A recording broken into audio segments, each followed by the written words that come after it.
विकसित भारत 2047 ये सिर्फ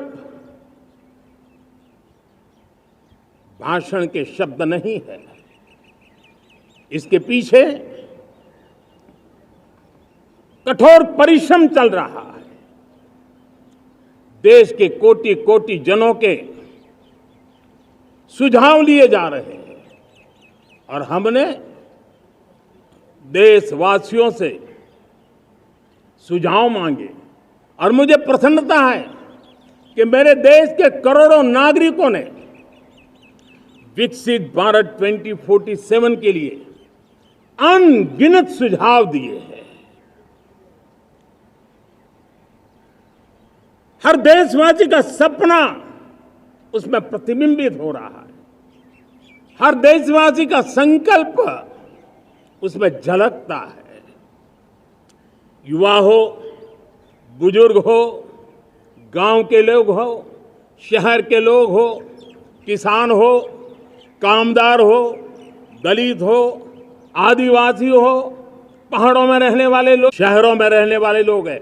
हर किसी ने 2047 में जब देश आजादी का 100 साल मनाएगा तब तक विकसित भारत के लिए अनमोल सुझाव दिए हैं।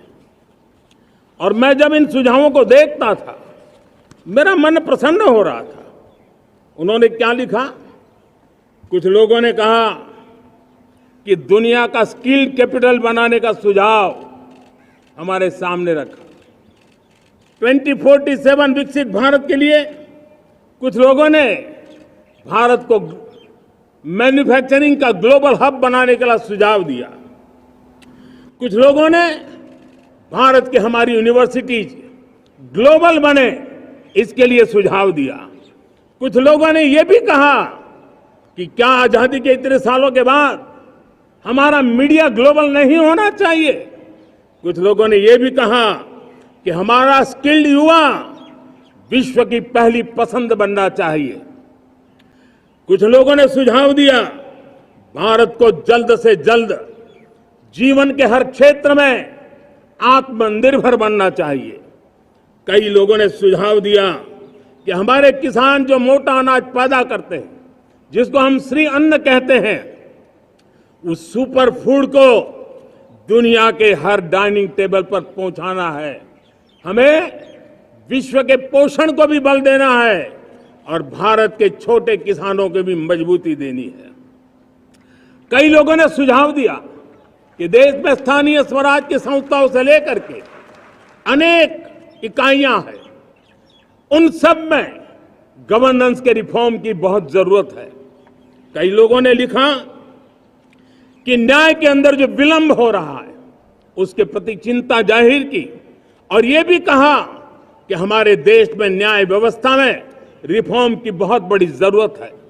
कई लोगों ने लिखा कि कई ग्रीनफील्ड सिटीज बनाने की अब समय की मांग है।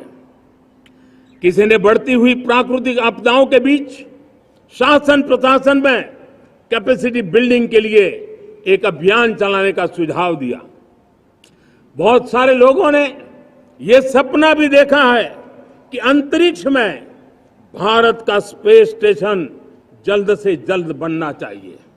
किसी ने कहा भारत की जो पारंपरिक ट्रेडिशनल मेडिसिन है, हमारी औषधि है, दुनिया जब आज होलिस्टिक हेल्थ केयर की तरफ जा रही है तब हमें भारत की पारंपरिक औषधियां और वेलनेस हब के रूप में भारत को विकसित करना चाहिए।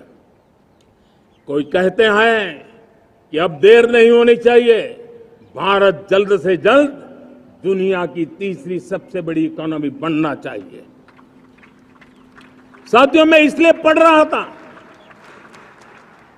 कि मेरे देशवासियों ने सुझाव दिए, मेरे देश के सामान्य नागरिक ने ये सुझाव हमें दिए हैं।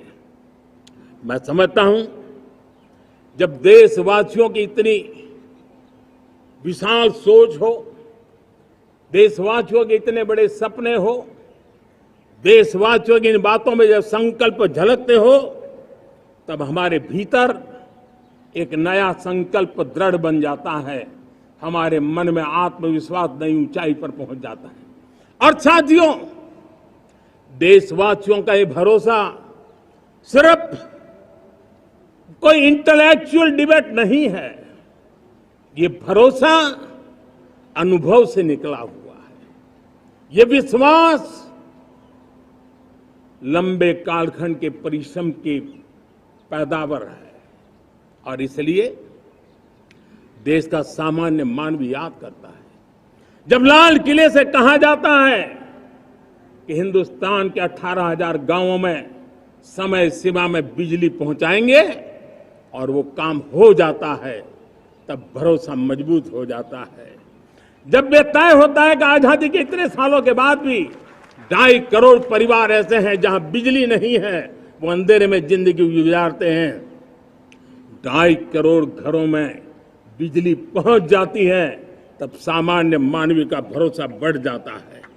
जब लाल किले से स्वच्छ भारत की बात कही जाए, तब इस देश के अग्रिम हरोर पंक्ति में बैठे हुए लोग हो, गांव के लोग हो, गरीब बस्ती में रहने वाले लोग हो, छोटे छोटे बच्चे हो, हर परिवार के अंदर स्वच्छता का वातावरण बन जाए, स्वच्छता की चर्चा हो, स्वच्छता के संदर्भ में एक दूसरे को रोक टोकने का निरंतर प्रयास चलता रहे।